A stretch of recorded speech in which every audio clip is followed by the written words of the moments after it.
राजधानी दिल्लीच्या भारत मंडपम इथे जागतिक AI समिट सध्या सुरू आहे आणि या समिटमध्ये 20 देशाचे प्रमुख नेते, जागतिक कंपन्यांचे प्रमुख यांच्यासह अनेक देश विदेशातील मान्यवर उपस्थित आहेत।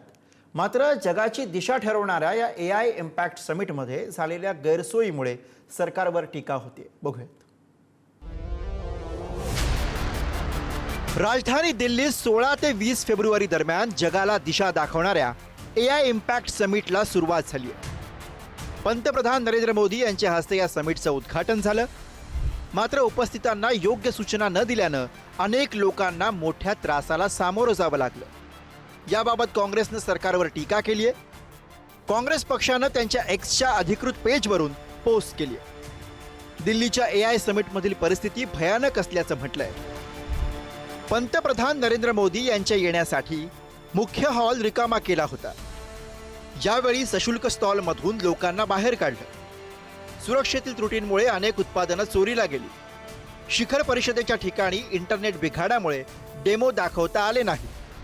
कार्यक्रमस्थळी प्रवेश करण्यासाठी लोकांना तासनतास रांगेत उभं राहून वाट पाहावी लागली। AI आणि तंत्रज्ञान कार्यक्रमांमध्ये लॅपटॉप, बॅग्स, कॅमेरे आणि पाण्याच्या बाटल्यांवर बंदी।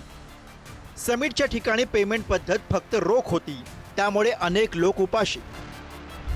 असा अडचणींचा पाढा वाचत पंतप्रधान नरेंद्र मोदी आणि सरकारवर निशाणा साधलाय। AI इम्पॅक्ट समिटमध्ये झालेल्या त्रासाबद्दल अनेक जण सोशल मीडियावर व्यक्त झाले।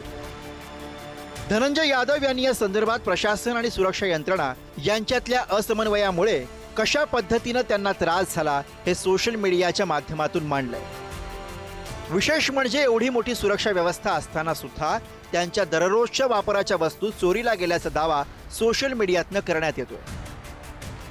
दुसरीकडे केन्झी या सोशल मीडिया युजरनं या संदर्भात ट्विट करून AI समिटला भेट देताना काही बाबी आणू नयेत या संदर्भात माहिती दिली आहे। बॅग्स, कारच्या चाव्या, लॅपटॉप, इयरबड्स, अन्न आणि पाणी, तीक्ष्ण वस्तू आणू नयेत असं त्यानं सांगितलंय। AI समिटच्या पहिल्याच दिवशी लोकांना भारत मंडपममध्ये प्रवेशासाठी तासनतास रांगेत उभं राहावं लागलं। त्यानंतर रजिस्ट्रेशनसाठी सुद्धा लोकांना ताटकळत उभं राहावं लागलं।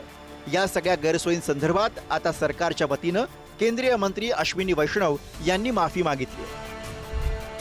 जर काही अडचणी आल्या असतील तर कृपया त्यांनी समन्वय कक्षात समन्वय साधावा। व्यवस्था अधिक सुरळीत करण्यासाठी आम्ही प्रयत्न करू।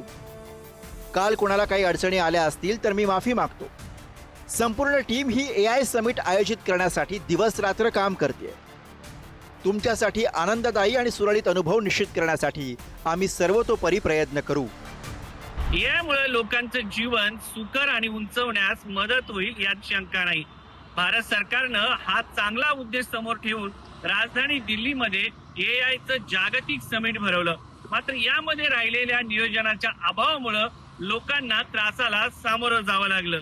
त्यामुळं भविष्यामध्ये अशा पद्धतीने कार्यक्रम घेताना लोकांना योग्य वेळी योग्य सूचना देणं गरजेचं असल्याचं AI समिटमुळे समोर आलेलं आहे।